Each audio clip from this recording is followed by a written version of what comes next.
Hello, Achim Yekarim, how are you? This is Rabbi Yaron Reuven reaching out to you from HaShem. Baruch Hashem, we are in Florida. We didn't leave because we knew that Hashem Yitbarach was going to protect us. Today I want to give you a Daily Chidush, but also a special message for friends of Hashem and also friends of Dvorah Esther, our dear friend in New York, of what's going on, but also just to connect it to this holy Torah that Hashem Yitbarach gave us over 3,300 years ago, and just to show everyone how everything is all connected, everything is divine. If you remember in last week's shiur, we did a chidush about this Irma, Hurricane Irma, and how we showed it to all of our viewers that it's actually in the Torah. Different psukim in the Torah talk about it. One of them was in the book of Daniel, U'elai Alain, he's the God of all gods. Whereas this, it had the gematria value of 256, the same gematria value, numerical value as the word Irma, showing us that where is this hurricane coming from? From the God of all gods, the only God. And also we saw it in several other psukim. But one of the things that we also saw that had the same numerical value is that it also said in the book of Psalms, chapter 143, it says, Ruchacha Tova, good wind. Good wind. So how could such a thing, how could such a big disaster be good? And this is one of the things that I want to show you today of how such a thing could be good. You see, the hurricane created major disasters all over the place, and us being in Florida, in Boca Raton, Florida, Florida obviously was not spared. But Ishtabach Shemon La'ad, we had a full belief, full emunah in Hashem Yitbarach. We tried having a live shiur with people for over 3 hours, answering questions, giving people more emunah, trying to give them encouragement, whether they wanted to leave or they wanted to stay, answering all the questions that everyone had, but most importantly, trying to give everyone the chizuk that was necessary during such difficult times. And this is really what we try to do every day. This is what we try to do every day, is to get people back to Hashem, because realistically, a person that has emunah in Hashem has no worries, has no problems, because he knows that Abba in Shamayim is taking care of everything. But when someone's lacking emunah, then all the worries in the world are on top of their head. And that was what was happening last week. Everyone was just having a tough time. Some people were just really being tested even before this giant hurricane arrived. And one of the things that Hashem Yitbarach showed us during this hurricane is that He controls everything. And we had an amazing Shabbat. We actually, just had one of the best Shabbats we've had in a really long time. It was really amazing. My wife, my kids, and it was just extraordinary. And, there was noise outside, but we didn't really pay attention. We just celebrated, we sang, we ate, we learned. It was wonderful.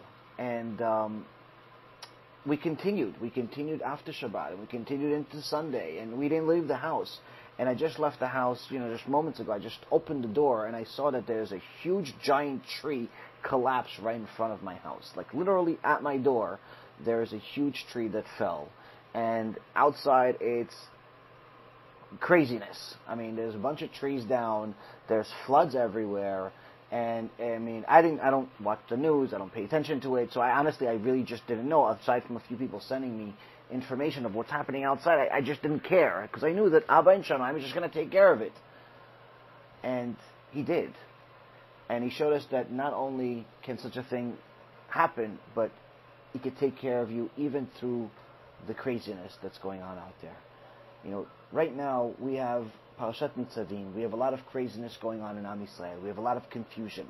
And we are only a couple of weeks away from the biggest day of the year, Rosh Hashanah.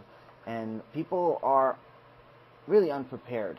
Some people are too busy, in their own world, in their own mundane, at work, with their careers, with their lives, with their hobbies, with their things that are stressing them out. And people are forgetting that Hashem Yitbarach is giving us an opportunity to get closer. And Parashat Nitzavim is truly a special parasha, like every parasha, but this parasha, of course, every time you read these parashot, when you read them, they're extra special. And this parasha really symbolizes what's actually happening right now for BeEzrat Hashem. Because, you see, in the beginning of the parasha, it says, Atem nitzavim hayom kulchem lifnei Adonai Elohechem, rashechem, shiftechem, ziknechem. It says, you're standing here today, all of you, before Hashem, your God, the heads of your tribes, your elders, your officers, and, Rashechem means the heads.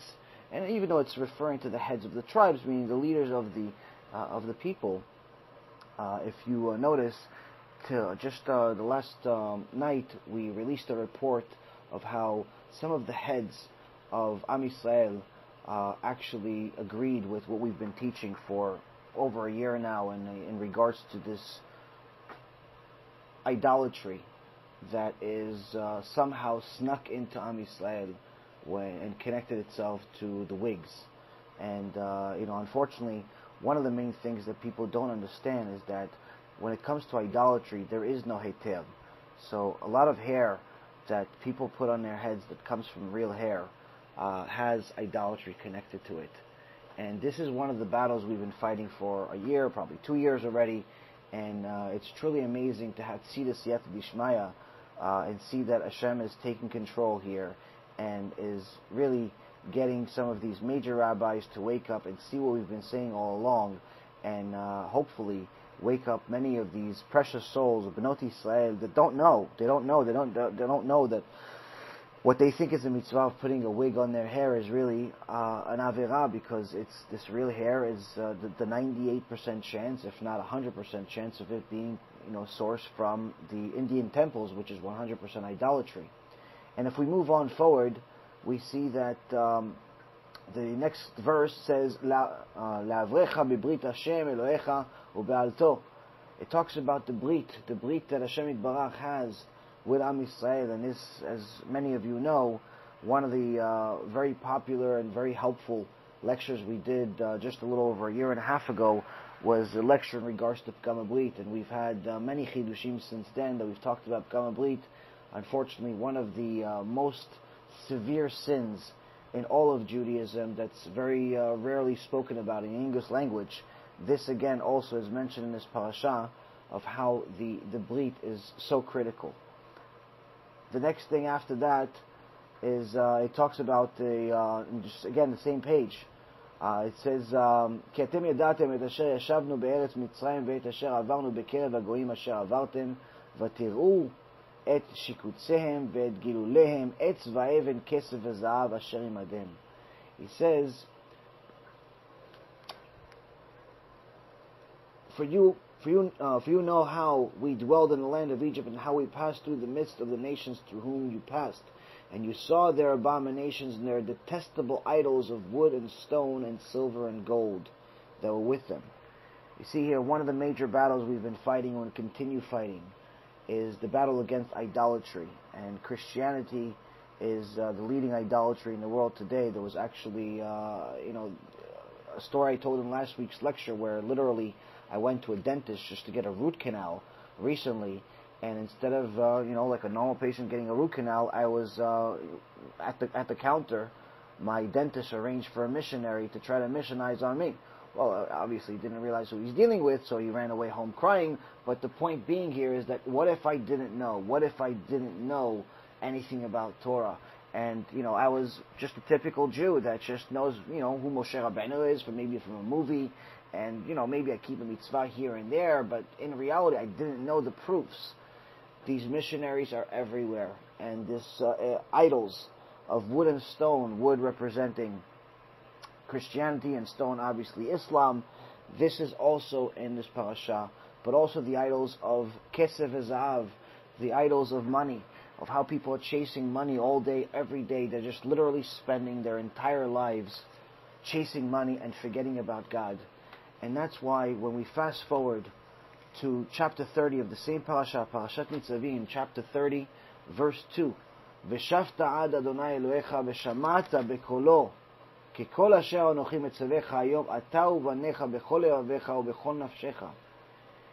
Hashem is telling you, and you will return unto Hashem, your God, and listen to His voice, according to everything that I command you today, you and your children, with all your heart and all your soul.